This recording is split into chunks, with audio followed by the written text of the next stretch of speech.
자, 오늘은 오랜만에 송작가 TV와 연결을 합니다. 송작가와 연결을 해서 오늘 심각한 얘기들 좀 한번 좀 재미나게 풀어보려고 합니다.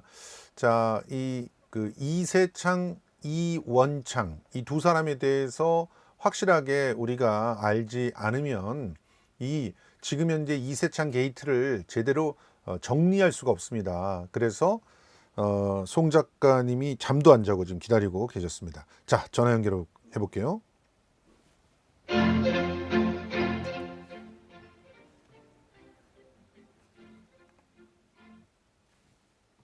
네, 예, 안녕하세요, 송 작가님.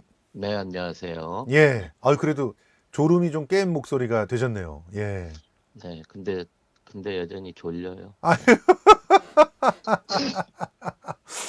자, 지금 우리가 오늘 정리해야 될 내용은 이 음, 덧 탐사에서 보도한 이 게이트급 특보 이세창 게이트 요거를 갖다가 좀 정리를 하려고 합니다. 그래서 네, 얘기를 갖다가 어디서부터 꺼내볼까 이렇게 고민을 하다가 일단은 이 사람들이 어떤 사람인지를 조금 확실하게 알아야 되겠죠. 이 송작가 TV를 보신 분들은 이미 방송 내에서 이 사람이 어떤 사람이다 이런 언급들을 좀 들으셨을 테지만 음, 김성수 TV를 보시는 분들 중에서는 그 내용을 못 본 분들이 많기 때문에 자, 이세창, 이원창 어떤 사람입니까?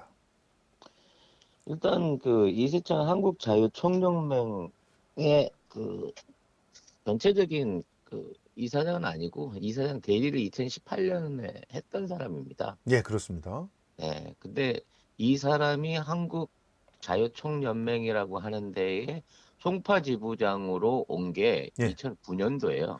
중요하죠.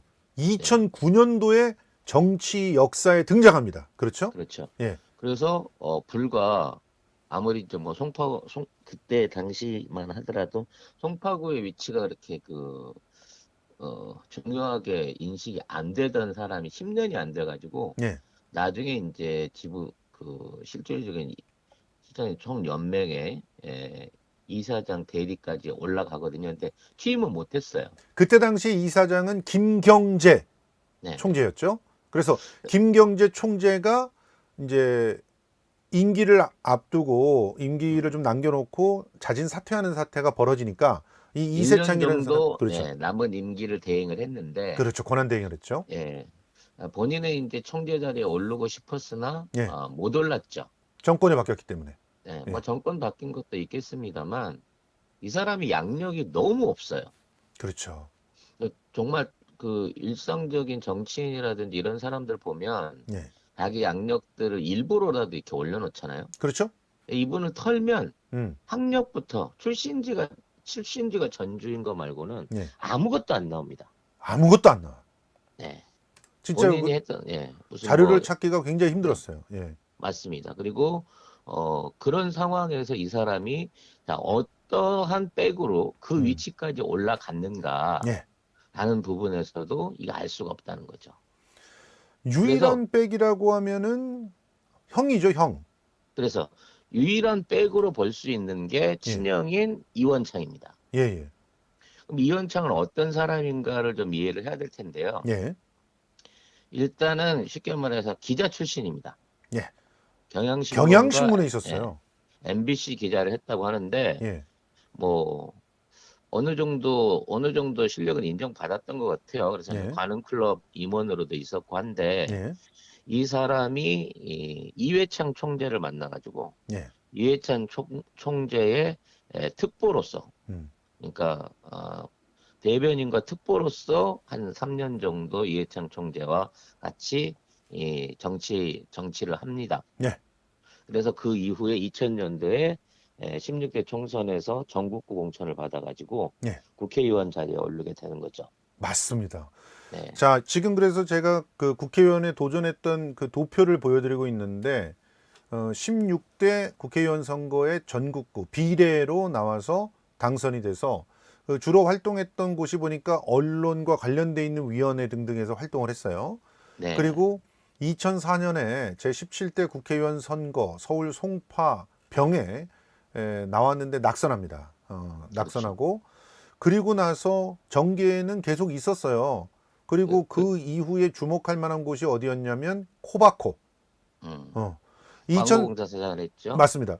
2004년에 낙선하고 난 다음에 프론티어 타임즈라고 하는 요즘에는 거의 우익으로 분류되는 그런 그 언론을 또 만듭니다. 그래서 언론사 대표도 했고요. 그리고 이제 그 2016년에는 또 김무성 대표하고 문자를 교환한 게 기사가 돼가지고 아주 오랜만에 자기 이름을 갖다 좀 등장시켰습니다. 이때는 코바코에서 이제 쉽게 말해서 좀 부정한 청탁을 해가지고 잘린 다음에 그 다음에 실형도 받았던 걸로 알려져 있어요. 집행유예가 나왔지만 집행유예 2년이 나왔는데 그러면서도 계속 이제 뭔가 관련을 하고 특히나 친박계 인사들에게 조언을 하거나 마쿠에서 뭔가를 하는 그런 사람이었다는 거죠. 그렇죠? 중요한 것은 이 사람이 이회창 총재를 움직여가지고 박근혜를 정계에 입문시켰다라고 얘기하는 사람이라는 겁니다. 바로 그렇습니다. 그리고 그를 통해 가지고 예. 박근혜의 세력을 띄우고 네. 그 이후로 박근혜가 당 총재 그다음에 뭐 이명박하고 있으면서 당 대표 그 이후에 저기가 그 대통령까지 가는 데 있어서 지속적으로 고문 내지는 교류를 이어왔던 것으로 지금 추정이 되고 있습니다. 자, 그럼 박근혜 정계 진출이 언제죠? 97년이죠. 그렇죠. 네. 97년부터 정계 진출을 해서 결정적일 때 그 당을 갖다가 책임지게 되지 않습니까? 그렇죠. 천막 당사로 해갖고 이 총선에서 이제 살아남게 되면서 네. 완전히 이제 날아가 버릴 뻔한 보수를 살려낸 역할들을 해낸 건데, 뭐 어찌 됐거나 정치력을 인정받고 언론 플레이를 하고 예. 자기들 신복들을 세우는 데 있어서 사실 박근혜가 외부적으로 사람들을 직접 만나거나 예. 조직을 규합하거나 하는 쪽에서는 전혀 약했거든요. 그렇죠. 그런 것들을 전부 다 이제 뒤에서 돌봐줄 수 있는, 음. 컨트롤 해줄 수 있는 그 배후의 정치 세력들이 있었을 건데, 예. 그 중에 하나로서 역할을 한 것으로 좀 추측이 되고 있습니다. 이원창 이분이요. 네. 그래서 이분이 이제 두 번째 2008년도에 아예 출마도 못하게 돼요. 예. 공천을 못 받아서. 예. 그러고 난 다음에 일종의 이제 정계에서는 공식적으로 은퇴를 하게 되는데, 예. 요때 음. 2009년도에 동생인 이세창 씨가 예. 송파지부 한국자유총연맹 송파지부장이 되기 시작하면서부터 예. 그 어떤 역할에 대한 대행을 해왔다라고 기대가 되는 거죠. 그러니까 형이 나설 수 없는 부분들을 동생이 뭔가 대응을 한 거 아니냐 이런 식의 좀 추정을 해볼 수가 있다는 것이죠. 그렇죠. 근데 이제 이게 친박하고 연결되는 매우 중요한 고리가 예. 사실은 조나묵입니다. 조나묵이다. 네, 삼부토건의 조나묵인 거죠. 아니 왜냐면- 여기서 조나묵이라는 이름이 나온다는 거 여러분들 긴장을 하시면서 이제 보셔야 될 것 같습니다. 자, 일단 지금까지 정리를 해보면 이원창이 먼저 이회창을 모시다가 네. 그다음에 이회창을 강화시키기 위해서 박근혜를 정계 입문시키고 그리고 네. 그리고 이 뒤에서 조직을 만들어주고 마쿠 세력을 만들면서 박근혜의 어떤 그 초기 파워를 형성을 해서 원조 친박이다 이렇게 볼 수 있는 거죠. 그런 상황에서 그렇죠. 자신이 그 2004년에 송파에서 떨어지고 그 이후에는 아예 출마 자체를 못해요. 4년 뒤에 2008년이죠. 2008년에 출마 자체를 못하면서 그때는 친이계한테 밀려가지고 완전 박살이 납니다. 친박들이. 그렇게 되다 보니까 자기는 뒤로 물러나고 동생을 통해서 송파에서 모종의 뭔가를 하게 되는 거라. 이런 그렇죠. 얘기까지. 근데 여기에 조나묵이 등장합니다. 자, 조나묵하고의 연결고리 안에는 예, 당시 조나묵의 가장 총애를 받았던 예. 검사 세력의 어떤 우두머리라고 볼 수 있는 양재택이 등장을 합니다. 양재택. 네. 야, 이거 너무나 친근한 이름인데 이 반갑다고 할 수는 없네요, 진짜. 양재택이 등장을 해요. 그래서 이 양재택은 네. 그 이제 그 당시만 하더라도 이 이원창하고 네. 긴밀한 관계를 유지할 수밖에 없는 직책을 맡고 있었습니다. 그 직책이 뭐죠? 그 직책이 바로 공보관이죠. 공보관. 검찰의 공보관입니다. 그렇기 때문에 언론 특보를 맡고 있었고 사실상 당시 이제 그 한나라당의 모든 언론 관계 관련한 어떤 그 인맥이랄까 관리를 전담하고 있었던 음. 이원창하고 예. 친해지지 않을래야 친해지지 않을 수가 없는 입장이었을 거고 그러니까요. 자연스럽게 조남욱을 만나게 됐을 거고요. 예. 조남욱은 여러분이 아시다시피 원래 공화당의 재정위원으로 활동을 하면서 예. 박정희의 비자금을 관리했던 사람이잖아요. 그렇죠. 그렇죠. 그렇게 그래서 의심이 되고 있죠. 예. 예, 뭐 그렇게 된 게 맞아요. 그래서 예. 그걸 통해 갖고 우리나라 최초의 뭐 그 건설사인 음. 삼부토건을 만들기도 했고 예. 엄청난 돈들을 실제로 주물럭거렸던 사람입니다. 예. 예. 그렇기 때문에 박근혜 정치의 배후에 예. 돈은 삼부토건, 어. 언론은 이원창이 있었을 가능성이 매우 농후하다는 것이죠. 돈은 삼부토건, 언론은 이원창. 그리고 그 당시에 검찰을 담당할 수 있는 음. 검찰 쪽에서 말하자면 밀어주던 사람으로 물론 이제 조남욱이 원래 그 검사 출신들을 많이 끌어모아 가지고 예.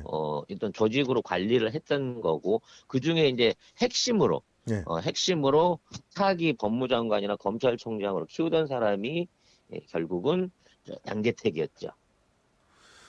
자, 그러면 지금 양재택도 사실은 이제 친박들하고 상당히 밀접한 관계였다라고 하는 걸 그렇죠. 알 수가 있겠네요. 그러면 양재택이 쉽게 말해서 낙마하게 되는 그런 계기는 어떤 면에서는 이명박이 집권을 하면서 양재택이 조금 그 힘이 빠지게 되는 그런 상황이 만들어지는 건가요?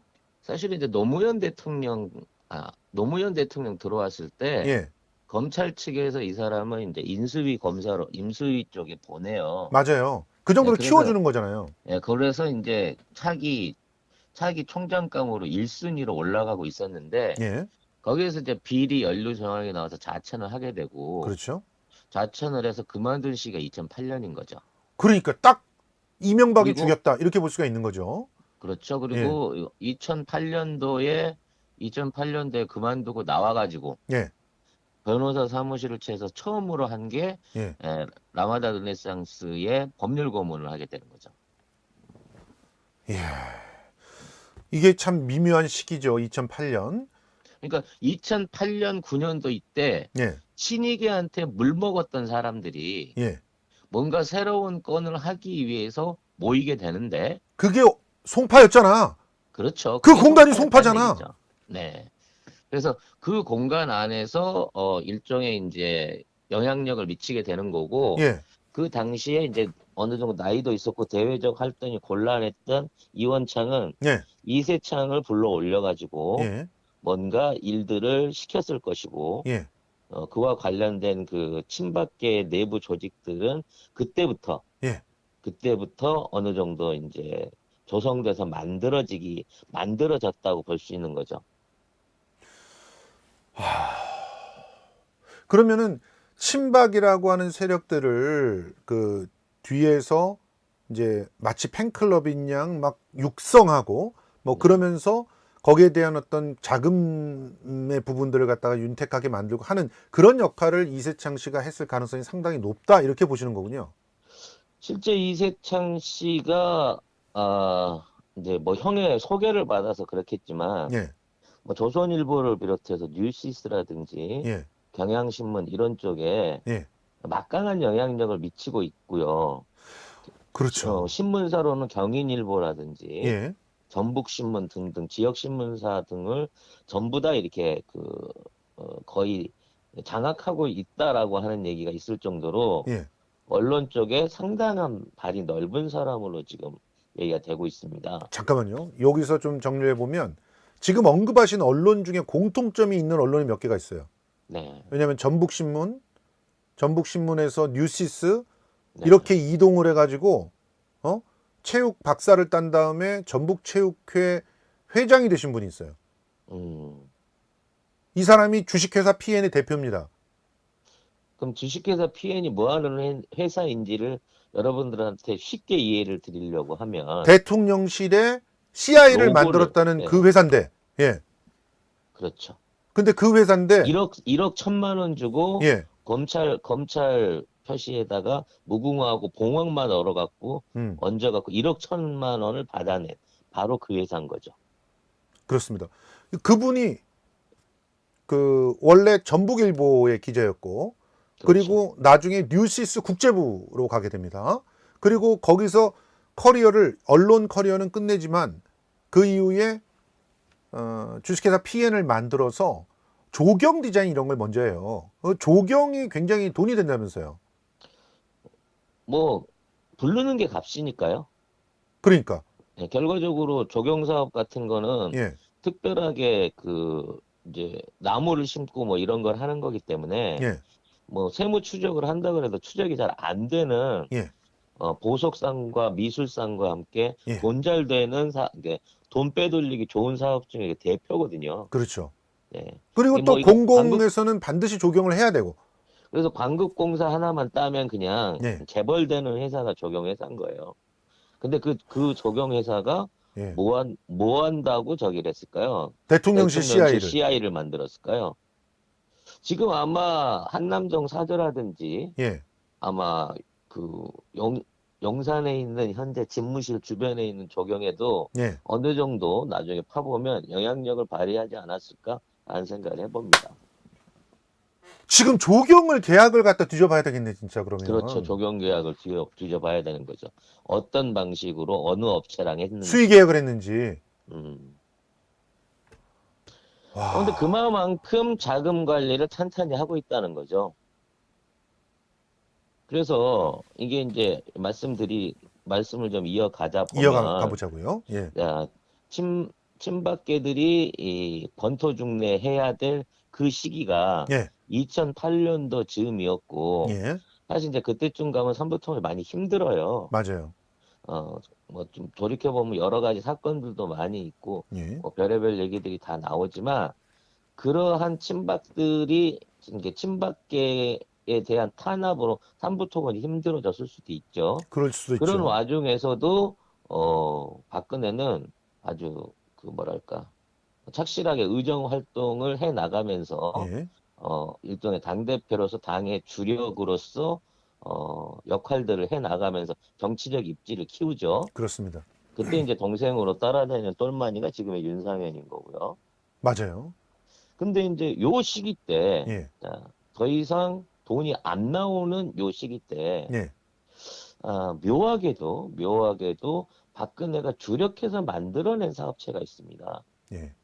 그게 바로 선라이즈 드래프트죠. 선라이즈가 거기 엮여 있습니다. 지금 네. 선라이즈가. 왜냐면 이제 선라이즈가 만들어진 게 2010년 9월이거든요. 2010년 9월. 네. 그리고 국내에서 유일한 그 농산물 수입 가공 업체였는데, 예, 자, 이거를 갖다가 만들 수 있도록 기획재정위원으로서 이 역할을 했던 사람이 박근혜입니다. 그렇죠. 박근혜죠. 예. 그러니까 박근혜가 만들어준 회사인 거예요. 예, 그래서 이걸로 갖고 농심, 태경, 김기춘이 여기 엮여가지고 그렇죠. 엄청나게 이제 꿀을 빨게 되는 거죠. 예, 그래서 이 전체적인 이 업체가 뭐 다른 보도에 나갈 때는 예, 뭐 1년 1,000억 이상 저 밀수나 뭐 이런 걸로 벌었을 거라고 하는데 예, 그건 빙산의 일각이고요. 예. 아마 조 단위 어마어마한 돈을 벌었을 것으로 생각이 됩니다. 조 단위의 돈을 선라이즈에서 네. 땡겼을 가능성이 있다. 그러니까 그거를 이성열 대표가 계속 고발을 하니까 네. 제보를 하고 그러니까 이성열을 죽이겠다고 모든 그 관세청 검찰들이 다 그냥 힘을 합할 수밖에 없는 거네. 그렇죠. 근데 예, 요 시기에 선라이즈와 함께 네, 예, 창업이 되어서 네, 네, 본격적으로 문제를 일으키는 2009년 1월 달에 예. 창업을 한 회사가 있어요. 예. 이게 도이치모터스죠. 그리고 도이치모터스도 여기서 네. 나옵니까? 이게 다 2008년 9년 사이에 다 나오는 겁니다.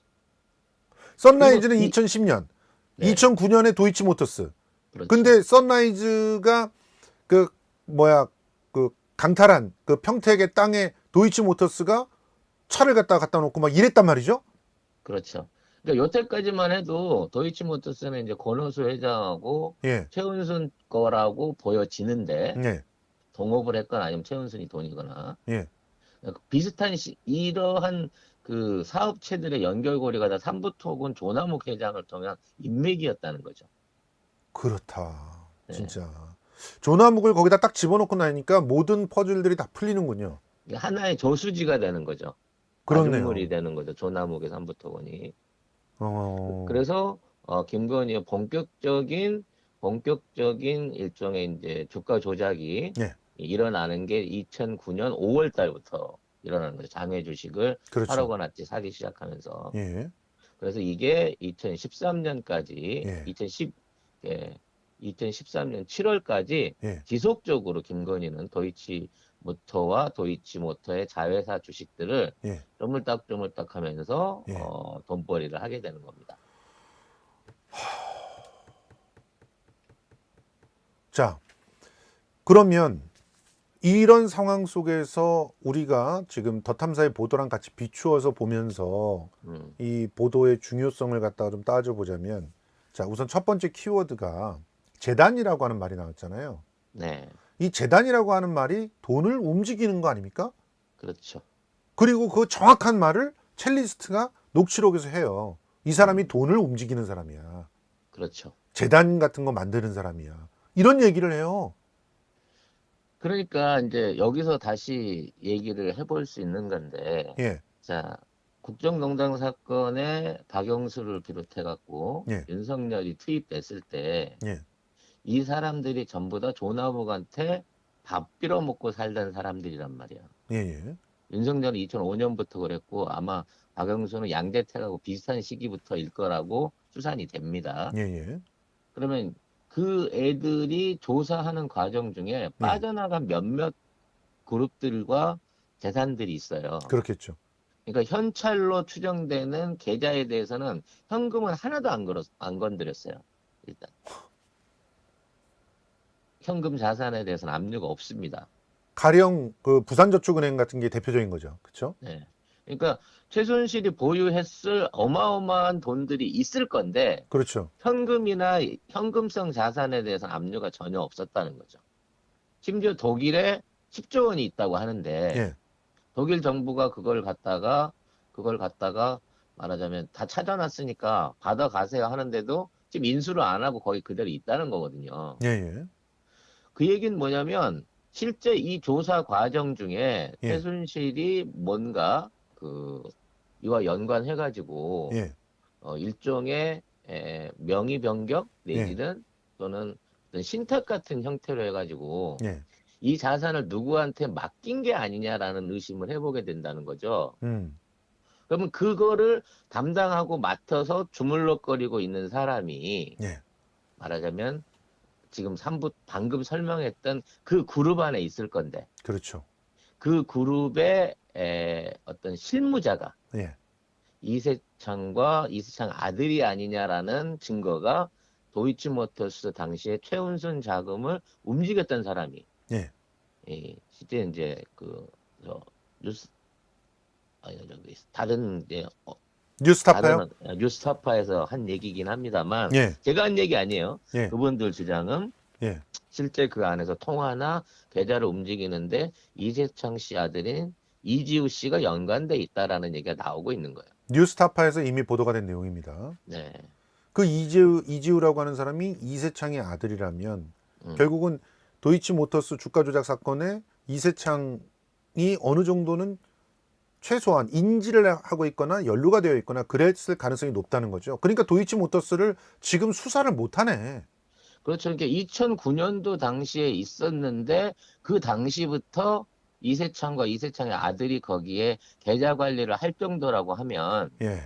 사실상 이들이 이 박근혜하고 연결된 친박 안에서 돈 관리를 하기 시작한 연도는 예. 그보다 훨씬 더 윗대인 그러니까 음. 박근혜가 처음 정치 입문을 했던 이 시기 때부터 쭉 그러한 역할들을 해온 게 아닌가 싶은 거고 예.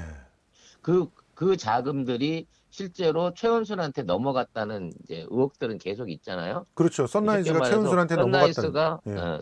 선라이스가 보고를 최은순한테 회장님이라고 부르면서 그쪽으로 했던 예들이 있는데 예. 사실 선라이스라든지 이런 부분에서 조사를 안 받았기 때문에 예. 이게 넘어갔다기보다는 음. 그쪽에서 이제 어느 정도 관리를 하는 조건으로 해갖고 음. 공동 운영을 하고 있는 상태가 아닌가 싶다는 거죠. 즉 최순실이 잡아놨던 그 엄청난 비자금에 대해서 예. 그 키를 쥐고 있는 게 이세창이 아니냐, 그게 그 영향력이 아니냐 싶은 의심이 든다는 겁니다. 예. 왜냐하면 어저께 그 반박 기자회견을 했잖아요. 예, 맞습니다. 그래서 허무맹랑한 소리다 그러면서 자기가 뭔 얘기를 했는지 기억을 못 하는가 보더라고. 그렇죠. 그 얘기를 하면서 뜬금없이 예. 최순실의 비자금 300조처럼 예. 이런 허무맹랑한 얘기를 하고 있지 않느냐라는 얘기를 하는데 나도 그 부분에 꽂혔었는데. 나도 왜 이 사람이 뜬금없이 허무맹랑한 얘기가 그렇게 많은데 그렇죠. 최순실 비자금 얘기를 꺼낸 걸까? 그러니까. 도둑이 재발적인 거 아니야? 라고 하는 의심을 더 해보게 된다는 거죠. 사실 한동훈 같은 그야말로 그 잔머리의 대가도 자기가 이렇게 딱 꽂혀 있는, 자기가 뭔가 좀 알고 있는 그런 상황들을 은연중에 말을 하거든요, 막. 이번에도 그 10월 언제예요? 10월 6일인가 저기 스토킹으로 더 탐사를 갖다 고발을 하면서 그때 왜 이렇게 그럼 스토킹을 한다고 생각하십니까? 그러니까 뭐 내가 이상한 술집이라도 가는지 뭐 알아보려고 하는가 보죠. 이런 얘기를 해. 그 얘기가 결국은 그 술집에 대한 어떤 그 내용들을 파고 있다는 걸 알고 있다는 얘기 아니에요. 윤상현이 쌍방간 전화 통화를 예. 공개 못하게 하는 법률, 그게 8월 15일인가 네. 17일인가 그걸 하려고 했던 것도 예. 똑같이 그런 맥락에서 지금 생각해 보면 예. 다 이유가 있는 거죠. 김건희를 위한 게 아니라 예. 저를 위한 거였어요. 저를. 자기를 위한 거죠. 네. 그래서 이게 7월 20일 날 녹취가 돼서 넘어간 이후에 예. 이 파일이 어떠한 형태로든지 위험할 수 있다 내지는 이게 이런 식으로 쓰이고 있다라는 부분에 대해서 예. 저들은 미리 알고 있어서 지들 딴에는 대비를 한 게 아닌가라는 생각을 해봅니다.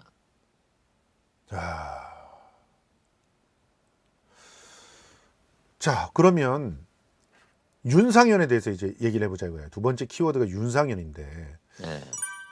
이 보면은 윤상현보다 이세창이 더 사실은 뭔가 그 힘이 있어 보인다라고 하는 얘기를 첼리스트가 했었잖아요. 그렇죠. 그런데 이 사람들이, 지금 이세창을 비롯한 이 사람들이 결국 윤상현을 당대표로 만들려고 한다라고 하는 것이 핵심이잖아요. 그렇게 봐야 되겠죠. 그러면은 윤상현을 통해서 이세창과 기타 세력들이 당을 접수하게 된다는 건데, 그게 윤석열의 뜻인가? 이 부분이 굉장히 중요하지 않습니까? 사실 이제 이거 윤석열이라고 하는 사람에 대해서 우리가 뭐 정치적인 거라든지 예. 본인 의지가 있다고 말할 수 있는 그런 단계가 나는 아니라고 생각해요. 지금 와서 생각을 해보면. 예. 결과적으로 지금 윤석열이 등장하는 거는 김건희가 있기 때문에 등장을 하는 거거든요. 그렇죠. 그러면 김건희가 처음으로 지금 삼부토건에 예. 그 일반미 활동을 하던 게 대학 졸업한 97년도부터 2000년도, 그러니까 99년 결혼할 때까지란 말이에요. 예. 그래서 요때 이제 우리가 그 알고 있는 지금 인터뷰도 하셨던 예. 우리 안혜욱 회장님을 요때 본 거 아닙니까? 그렇죠. 그러면 요 97년도라고 하는 시기, 요 시기가 아까도 말씀드렸다시피 이원창이가 막 정계 입문하는 시기예요. 예. 지금 이제 이회창 총재 따라다니기 시작하는 시기란 말이죠. 그리고 박근혜도 정계 입문하는 그 시기죠. 그렇죠. 예. 그리고 공보관을 하면서 예. 그 검찰 공보관을 하면서 아마 이때부터 밥 얻어먹고로 당겼을 거기 때문에 예, 아마도 이원창 씨 같은 경우에는 예. 김건희를 굉장히 오랫동안 보아오지 않았을까라는 생각을 해봐요.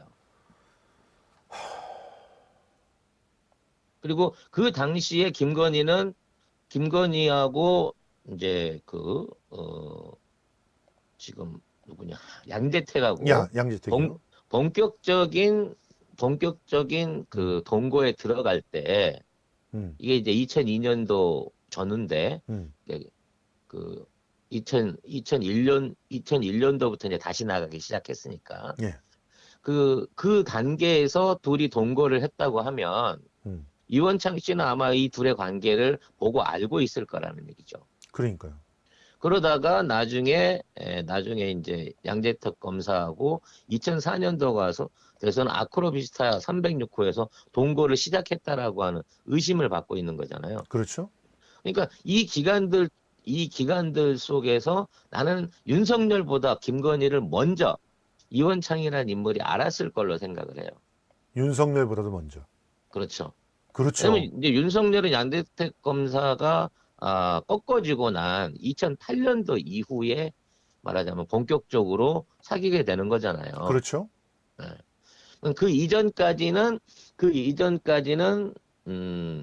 이원창도 이 사람이 누군지를 알고 있었을 거고 음, 나중에 이제 얘를 내세워 가지고 윤석열을 끌어들였고 윤석열로 정치질을 한참 하던 상황이었다고 하면 예, 이원창이 믿고 밀어주는 사람은 김건희였을 것이고 예.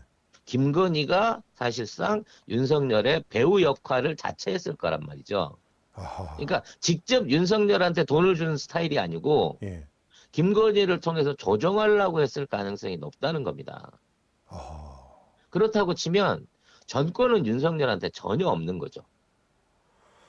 김건희한테 있는 거죠. 예, 이렇게 되기 때문에 지금 윤석열이 말하자면 호랑이 앞에 있는 동생인 이세창한테 예, 꼼짝을 못하고 내내거리고 있는 거라고 생각이 돼요. 음, 왜냐하면 뭐 여러분들이 인터뷰를 많이 보셨으면 이해를 하시겠지만 예, 이분의 어떤 그 말투라든지 예, 이런 부분 안에서 우리가 흔히 알고 있는 어떤 뭐 정재계 인물들, 예. 탑클래스들에 있는 교양이나 품격이 보이지 않잖아요. 그렇죠.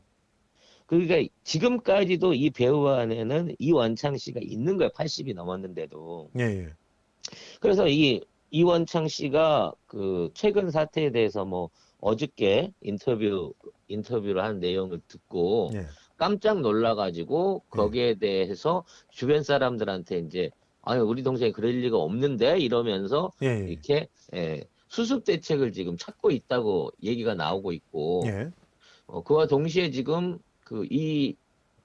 이세창 씨에 대해서도 건의사랑에서 고발이 들어갔잖아요. 맞아요. 그럼 이렇다고 치면 사실 이세창은 그냥 방패막이거나 앞선에 있는 가면일 뿐인 거고 어허, 실세 안에 있는 내부 조직은 이세창을 아무리 파도 안 나온다는 거예요. 그래서 이러한 돈을 쥐고 있고 그 다음에 권력들한테 연결을 할 수 있는 실질적인 힘은 아직도 이원창한테 있고 예, 예, 결과적으로 이 이원창이 친박계를 되살렸고 예, 그 친박계의 똘마니인 지금의 윤상현을 가지고 예, 어떤 방식으로 정치적인 지분을 늘려가려고 할 건가 예. 그 부분을 이제 앞으로 눈여겨봐야 된다는 거죠. 그렇군요. 결과적으로 이세창은 토사구팽되거나 본인이 이제 모든 거를 뒤집어 쓰게 될 가능성이 높아 보여요, 현재로서는. 아, 그렇습니까? 지금 어쨌든 그 중심에 조남욱을 놓고 그 조남욱이 저수지다라고 하는 것이 맞다면 네. 그러면 이 모든 것들이 이제 퍼즐들이 맞춰져요. 실제로 조남욱은 애초에 김건희라고 하는 사람을 그냥 단지 그 일반미 중에 하나로 대한 게 아니잖아요. 어떻게 보면은 좀 뭐라고 해야 되나 먼저 정말 데리고 다녔죠. 네. 정말 그 어떤 역할들을 앞으로 어떤 역할들을 할 수 있게끔 키웠다고 볼 수 있지 않습니까? 뭐 예. 학력 세탁해주고 뭐 그러면서 키웠잖아요, 실제로. 사실 그 학력 세탁 중에 가장 큰 게 그 쌍용 회장을 통해 가지고 예, 국민대를 연결해서 맞아요. 지금의 지도 교수를 붙여준 사람도 조남욱이에요. 그러니까. 네. 그러면 그 학력 혜택 그러니까 이 본격적으로 국민대를 연결시켜 갖고 이 학력들을 만들고 전반적인 작업을 쳐주는 데 있어서 쌍용이 그 역할을 했기 때문에 예, 그 과정 중에서 또 국민대가 그 김건희 그 주식을 또 20억 원어치 이상을 사가지고 문제가 되기도 하고 그랬잖아요. 예, 이런 것들을 다 쳐놓고 보면 예, 결과적으로 조남욱 회장과 주변 그룹들이 김건희를 이용해갖고 음, 윤석열을 사실상 지배하고 관리하고 있다라는 음, 그러한 추론이 충분히 일어나고 예. 그럼 지금 대한민국의 실세는 사실상 윤석열이 아니고 김건희다라고 그렇죠. 볼 수밖에 없는 게 되는 거죠. 네. 대통령이 실제로 김건희다라고 하는 그런 주장들이 그냥 상상이나 혹은 뭐 지금 현재 판세 돌아가는 것을 의심스러워하는 사람들이 만들어낸 그런 레토릭이 아니라 실제로 돈이 그쪽에 있고 그 돈이 박근혜, 최순실 등등과 연관되어 있는 그런 돈들에서부터 나오는 거라면 지금 대한민국의 대통령은 사실상 김건희일 가능성이 높은 거죠. 아무튼 이렇게 해서 이제 2008년도에 도이치모터 권오수 회장을 조남욱이 소개를 줬다고 하는 얘기가 맞으면 예? 결과적으로 김건희가 투자했던 돈도 엄마의 돈이 아니고 네, 이쪽 자금일 가능성이 더 높아지는 거죠. 그렇네요. 예. 최은순이 갑자기 저렇게 재력을 키우게 되는 것에 그 사실상 합리적인 의심도 그런 식으로 이해를 하다 보면은 풀리게 되는 거죠. 누가 건드리겠습니까? 이 돈이 손해 보는 걸 누가 건드리겠어요? 그러니까 최은순도 애초에 그 이 조남욱이라고 하는 사람을 통해 가지고 일정한 역할을 맡고 있는 패밀리다 이렇게 볼 수가 있다. 그래서 이 패밀리의 역할은 윤석열하고 결혼이 아니었을 거라는 거죠. 원래는 아, 양재택이 예. 들어갔을 것이다 이런 얘기들을 하잖아요. 법조계에 있는 인맥들을 전반적으로 다 관리한 거고, 예, 예. 사실은 뭐, 만난 시기를 보게 되면 한동훈을 먼저 만났다고 하니까, 윤석열보다. 예, 그래요? 예, 그 만난 순서를 보면, 먼저 만났던 것 같아요. 한동훈을. 그, 한동훈은. 그러니까 윤석열을 본격적으로, 어, 보, 보기 시작한 게 양재택이 옷을 벗은 2008년도 이후거든요. 2008년 3월 이후거든요. 예, 그 이전까지는 접점이 전혀 없는데 예, 그 이전에 조남욱의 관리를 통해 가지고 예, 한동훈을 그 전부터 미리 알고 있었던 게 아니냐라고 하는 예. 의심되는 정황들이 여기저기서 지금 발견이 되고 있는 거죠. 그럼 한동훈을 그때 윤석열한테 붙여줬다는 겁니까? 뭐 꼭 그렇게 보기보다는 예, 윤석열이라고 하는 사람을 데리고 온 거는 박영수가 예. 이 특검을 통해 가지고 박근혜 재산을 구해내기 위해서 아, 투입이 미치겠다. 된 거고 아, 결국 그러한 과정 중에서 박영수와 윤석열, 한동훈이 일종의 각자의 역할을 맡아갖고 그거를 충실하게 해낸 공로로서 지금의 권력을 일종의 이제 이 권력을 차지할 수 있는 배후를 그때 쌓았다. 그걸 연관을 쌓았다라고 보는 게 그게 더 정확한 표현이겠죠. 네. 이거 지금 작은 아씨들 보는 것 같아요. 진짜. 저도 그런 것 같아요. 네. 그러니까 거대한 저수지에 돈이 있습니다. 그리고 국정농단이 벌어지면서 이 돈을 완전히 이렇게 까발리고 다 뺏길 수 있었던 그런 상황에서 갑작스럽게 특수부에서 덮기 전문이었던 윤석열이 등장해서 그걸 덮어주고 그 결국 대신 삼성도 빼내주고요. 삼성도 빼내주고 SK를 제일 먼저 빼줬지. SK, 현대도 빼줬지. 참. 사실 그 최순실 탄핵하고 연관해서 이재용의 뇌물죄, 그다음에 그 실형에 대한 부분은 사실 처음에는 이제 제대로 진행이 되는 줄 알았거든요. 음, 삼성은 그래도 법적 책임을 져야 되는 부분의 당사자였는데 맞아요. 그 사람들이 지금 다 빠져나온 거고 별다른 그렇죠. 추징금을 받지 않은 거고요. 그 당시에 최순실이 박정희 때부터 쭉 그 재단을 통해서, 그러니까 종교재단을 통해서 빼돌렸을 것으로 사료되는 금액이 얼마인지 알 수가 없는데 예. 그 어마어마한 금액들이 사실은 사라져 버렸단 말이에요. 그래서 지금 안홍구 환수한 게 청장님이 없잖아. 그 안홍구 청장님이 그거를 계속 정말 안타까워하고 있는 거거든요. 저희가 근데 예. 그 못 찾은 그 돈의 규모를 감히 얼마인지 우리가 상상을 못 하잖아요. 예. 근데 그게 300조다라고 이세창이 자기가 자기 입으로. 자기 입으로 얘기를 해준 거고, 자, 그 돈을 어떠한 형태로 양지로 끌어내기 위해서는 예. 이 돈을 세탁을 해야 되는데 예. 이 세탁을 하기 위한 재단을 현대하고 만들려고 하는 장면을 에, 첼리스트가. 우리 첼리스트가 현장에서 보게 된 거죠. 아. 그러니까 이게 없는 돈이 아니라는 거야, 결과적으로. 그러니까. 그리고 그 돈이 이 이원창이나 이세창 형제가 벌어서 축적해서 모을 수 있는 돈의 수준이 아니라. 아니죠, 당연히. 그거는.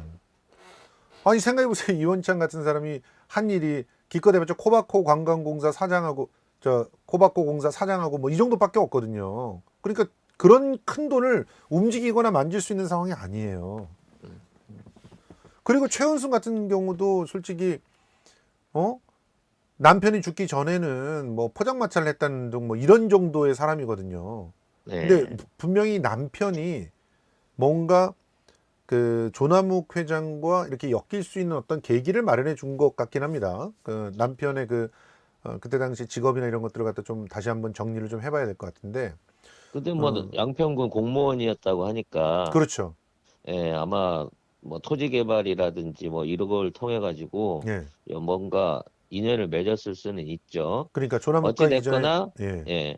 그 지금 있는 김건희의 모태는 예. 김건희 모친이 예. 이 조남을 알았었다는 데부터 시작된 거고, 예. 대학 다니고 있는 딸내미를 결국 조남욱 밑에 보낸 거는 그 김건희 모친이 한 일이기 때문에 결과적으로 지금 있는 김건희를 단순한 자연인으로 봐서는 안 된다는 거죠. 예.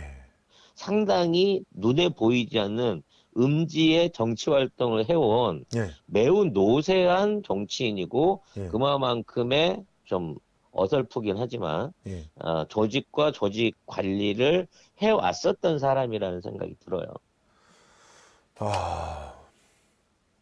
자, 그러면 이제 지금 타겟이 사실은 좀 잘못되어 있는 거죠. 지금 그 더 탐사의 이 보도 이후에 사실 우리가 주목해야 될 부분은 돈에 주목을 해야 되는 거잖아요. 실제로는 이 돈들이 다 어디로 들어가고 어디서 나오고 있느냐, 이 부분에 좀 주목을 해야 될 것 같은데. 그 이세창과 이세창 아들 이지우가 실제로 운영하고 있는 비자금, 그 사람들이 활동하면서 쓰고 있는 정치 자금이 어디서 나오는지를 봐야죠. 이번에 그러니까요. 그 정도 술판을 벌였다 그러면 수천만 원대의 돈을 한 번에 그냥 쓸 수 있는 건데 예. 특별한 직업이 없는 이세창이 뭘로 그 돈을 벌고 있냐. 지금 현재로도 사실 마땅한 회사를 운영하거나 그런 게 없거든요. 맞아요. 그럼 그 돈의 실체를 면밀하게 계좌 추적을 해봐야 된다는 거죠. 그렇습니다. 쟤들도 골치 아플 거예요. 지금 이세창은 어느 선에서 해야 되나 싶어가지고.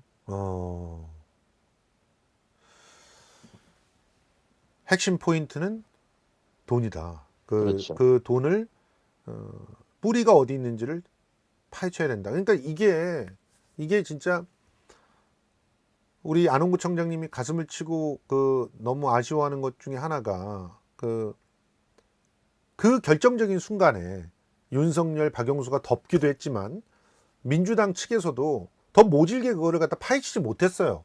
적절한 선에서 덮었어. 사실 민주당에서도.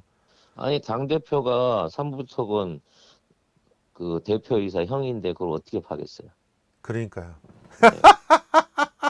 그 파죠? 2020년도에 당대표 형이 저기를 총리 동생이 저 거기 사장을 하고 있는데 그 파지겠어요? 안 파지지?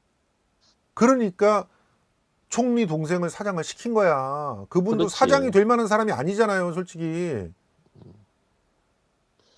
아무튼 이거를 연관하게 되면 그 이 자금의 저수지에 예. 지금의 기존에 있는 정치인 그 특히나 호남계 정치인들이 어떠한 방식으로 연루돼 있는지도 다 기어 나올 거예요. 그러니까 아마 김경재부터 시작해서 예, 예. 그 안에 우리가 생각하고 있는 수많은 수박들의 예. 자금주가 예. 의외로 이쪽일 수 있다는 거지. 그러니까 한통속이야. 그런 한통속이었을 거죠. 수도 네. 있다는 거지. 그래서 결국 내부에서 계속 새작질을 하는 거고 이번에도 보면은 의미심장하잖아요. 응? 민주당 딱 압수수색을 하면서 모욕 주기를 하면서 자연스럽게 내부에서 기어 나올 수 있게끔 딱 만드는 거 보십시오. 사인을 준 거 아닙니까? 그래서 뭐 그 나름대로 발악을 하고 이걸 몰아가고 있기는 합니다만 예. 이미 너무 삐걱삐걱거리고 있는 거고요. 예. 지금 얘네들이 구상하고 있는 민주당 잡기 하기 이전에 예. 결국 청담동 게이트로 인해 가지고 예. 힘을 못 쓰게 될 거예요. 이거 덮기에도 정신이 없을 거거든. 그렇죠. 지금 이거 덮으려고 노력하고 있죠. 근데 뭐 말씀이 좀 그 다른 쪽으로 가고 있는데 이게 덮는 방식에 대해서 이미 예. 어느 정도 방향성이 나온 것 같아요. 우리 예. 저 생각하시기에는 어떤 식으로 덮을 것 같습니까? 지금 언론을 보니까 예. 일단 이제 간 거는 인정. 간 건 인정인데 간 거 인정한다고? 어, 아니, 전혀 인정하지 않고 있잖아. 한동훈도 그렇고. 아니 그러니까 이제 그걸 바꿀 거라니까. 아, 간 거를 인정을 하는데 예. 간 거는 간 거고 그 자리에서 변호사를 만난 건 아니다라고 뺄 거예요. 그러니까 1시쯤 윤석열이 왔을 때는 예. 앞에 술자리가 끝나서 음. 대부분의 변호사는 가고 없었고 그 자리는 윤석열과 한동훈의 극히 개인적인 사적인 음. 친분관계 있는 거니까 사적인 만남이었다. 음. 아니 뭐 형 동생하고 지내는 우리 친한 사이인데 예. 아무리 내가 대통령이지만 자연인 신분으로 업무 끝나고 나서 그거 만나는 게 뭐 문제 될 수 있냐라는 방식으로 예. 김앤장이 빠져나가는 방식을 취할 거예요. 아니 대놓고 김현장 변호사를 갖다가 그 국정원 기조실장에 앉혀버리는데 뭘? 그러니까 그런 부분들도 이제 예. 못하게 되는 거지. 김앤장이 많이 뒤로 수그리 해야 돼, 버러우를 좀 해줘야 되는 거죠. 앞으로 보십시오. 지금 계속적으로 이거를 뭐 대통령 개인의 어떤 그 어느 시점에 증거가 나올 거니까 예. 어느 시점에 인정하면서 예. 정치 공세다. 그건 그런 의미 있는 만남이 아니었다는 쪽으로 정리해 갖고 갈 거예요. 왜냐면 부정을 하기에는 예. 우리 세창이 형님이 예. 너무 많이 떠벌려 버렸어. 근데 이 세창희 형님이 지금 그 시도하고 있는 거는 댓글을 풀어가지고 지금 이 찍들이 뭐라고 얘기하고 있냐면 이 첼리스트가 바람을 피우다가 그 핑계를 대면서 소설을 쓴 거다 이런 식으로 몰아가고 있어요. 소설이 이제 너무나 아름답고 구체적으로 나오고 있는 상황이기 때문에 맞습니다. 장소 특정만 해갖고 네. 그 업소 있는 사람하고만 그 증언을 받아내면 무슨 변명을 해도 소용이 없을 거예요. 그 르챔버 말씀하시는 거예요? 네. 예. 이제 거기 참 일부 행정구역상으로는 그 르챔버가 신사동이라 그러더라고. 청담동이 아니라. 아니 근데 뭐 그 행정구역의 문제는 잘 모르겠고 응. 일단 거기가 제일 이렇게 유망한 지역이고 다른 쪽의 거는 그냥 흘리는 얘기인 것 같아요. 예. 제가 보기에는 정황상. 예. 문제는 이제 거기가 특정으로 인정되기 시작하면 예. 거기에서 쓴 돈하고 예. 술값 낸 거부터 시작해갖고 예. 그 당시에 참석했던 사람들이 전부 다 증인이 될 수 있는 상황이잖아요. 그렇죠. 그리고 불과 2달 전이고 예. 그렇게 되기 때문에 결과적으로 완벽하게 부정은 못할 것이고 예. 아까 얘기한 대로 이게 국정농단 아니라 개인적인 만남이었다라는 예, 식으로 얼버무리고 가려고 하는 저희가 클 거고 예. 어, 빨리 이제 이재명 대표나 문재인 대통령에 대한 기소를 예. 후다닥 끝내는 상황에서 장관직을 던지고 정치인을 하겠다고 당대표 입당해서 당대표 출마를 할 수도 있겠죠. 그들 계획대로라고. 잠깐만, 윤상현이 근데 당대표 출마가 되는 게 원래 시나리오였잖아요. 원래 시나리오는 그거였는데 예, 지금 있는 그 워낙 다른 당대표들 후보자들의 어떤 면면이 예. 세다 보니까 음. 사실 지금 있는 윤상현 갖고 유승민을 이길 수 있다는 보증이 안 나오는 거예요. 한동훈이면 이길 수 있나요?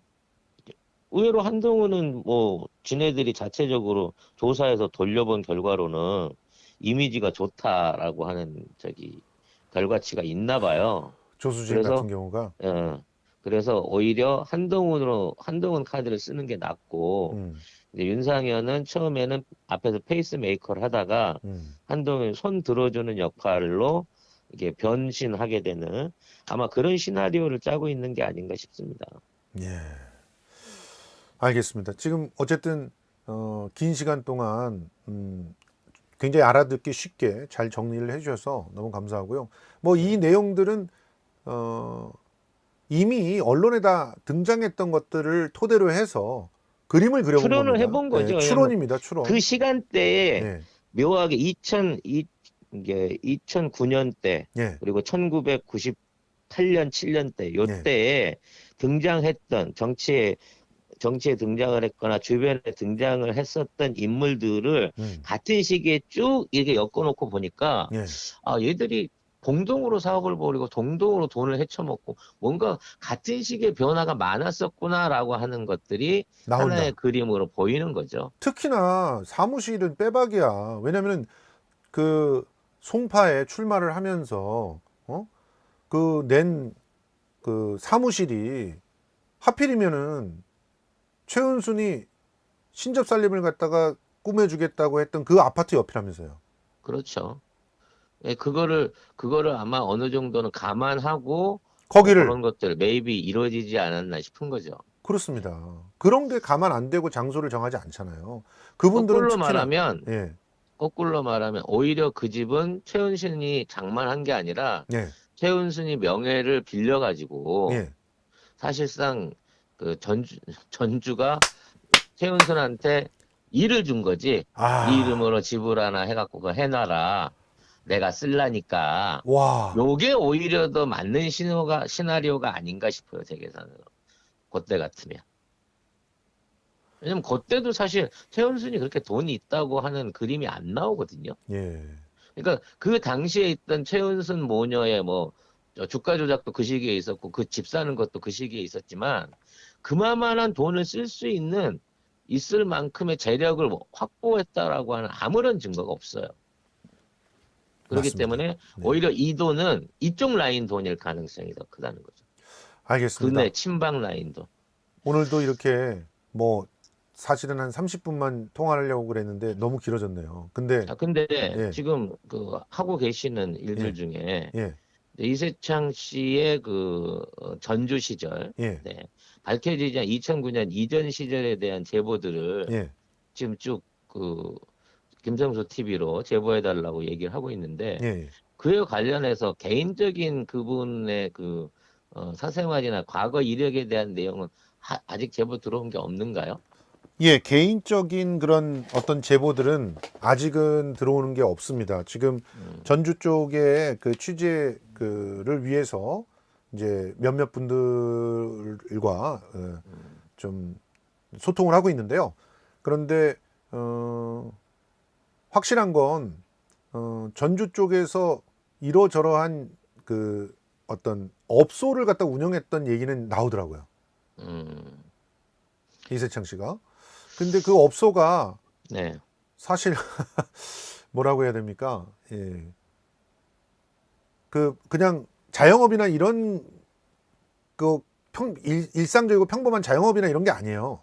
음, 원래 이제 뭐 지금 얘기가 나와서 하는 얘기지만 그냥 루머가 그렇잖아요.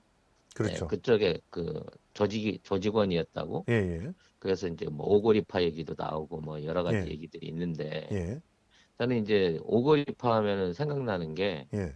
에, 안철수가 이제 그 지역 내려가고 포럼 참여해서 사진 찍었을 때는 조폭들이랑 사진 찍었다 그래가지고 난리 났었죠. 난리가 났었는데 예. 그때 등장한 게 오거리파였단 말이죠. 네.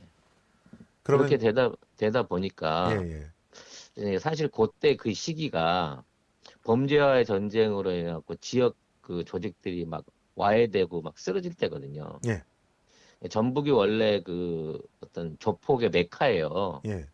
인구는 적은데 조폭 숫자는 전국에서 제일 많은 데가 전북 지역이거든요. 그렇죠. 그때 이제 어려움 때문에 수없이 많은 조직들이 상경을 했었고 예, 그 당시 서울 조직의 70%가 전라도 출신이라는 말이 있을 정도로 그렇죠. 그 조직들이 막강했단 말이죠. 예, 근데 걔네들이 대부분 했던 게 이런 이제 업소나 예. 주가 조작이나 예, 뭐 건설이나 이제 이런 쪽으로 지금 그때 한참 많이 갈아탔었다는 거지. 예. 그래서 이제 그 조직들이 남아서 결과적으로는 정치 조직화된 조직들도 꽤 있어요. 맞아요. 그렇게 들었습니다. 그리고 건설 공제조합이라든지 뭐 예, 금속노조 같은 쪽으로도 굉장히 많이 흘러 들어갔던 얘기들이 있거든요. 예, 예, 그래서 저는 이세창 씨의 2009년 이후의 행정 역할 안에 예. 뭔가 정치나 뭐 이런 그 여러 가지 뭐 그 구린 문제에 있어가지고 음. 그 일들을 해결해주는 해결사 역할을 많이 하지 않았을까라는 생각을 해본단 말이죠. 야, 네, 그런 면에서의 어떤 그 제보를 김성수 TV에서 많이 모아주시기 바라겠습니다. 예, 여러분 그 김성수 TV로 그 저희 KSS TV 19 골뱅이 gmail.com으로 제보를 주시면 되고요. 이 전주 오거리파, 예, 중화산파 뭐 잘 아신다고 하는 분이 좀 있습니다. 이런 분들 관련된 얘기들 좀 제보해 주시길 부탁드립니다. 자, 오늘 편히 쉬시고요. 김성수님, 와 감사합니다. 김성수 TV를 김성순님께서 조금이나마 응원한다고 이렇게 보내주셨습니다. 누님 아니세요, 누님? 아닙니다. 전 누님이 없습니다. 어, 저기 그 첼리스트한테 오빠가 없듯이 저한테 누님이 없습니다. 예, 누님으로 후원해 대접해드리는, 주시면 다 누님이지 뭐. 그러니까 누님으로 대접해드리는 분들은 많이 있지만, 예, 진짜 누님은 없습니다. 그리고 우리 송 작가 TV의 그 좋은 상품을 저희 김성수 TV에 런칭해 주시기로 하셨잖아요. 그래서 네. 우리 송 작가를 그 송 작가 그 물품으로 그걸 구매하면서 응원해 주자, 이런 거 좀 김성수 TV에서 해보도록 하겠습니다. 뭐 잘 부탁드립니다. 좋은 제품. 예, 네, 여러 면으로 네. 콜라보 할 수 있게 예. 노력하도록 하겠습니다. 예, 고맙습니다. 자, 송명훈 작가였습니다.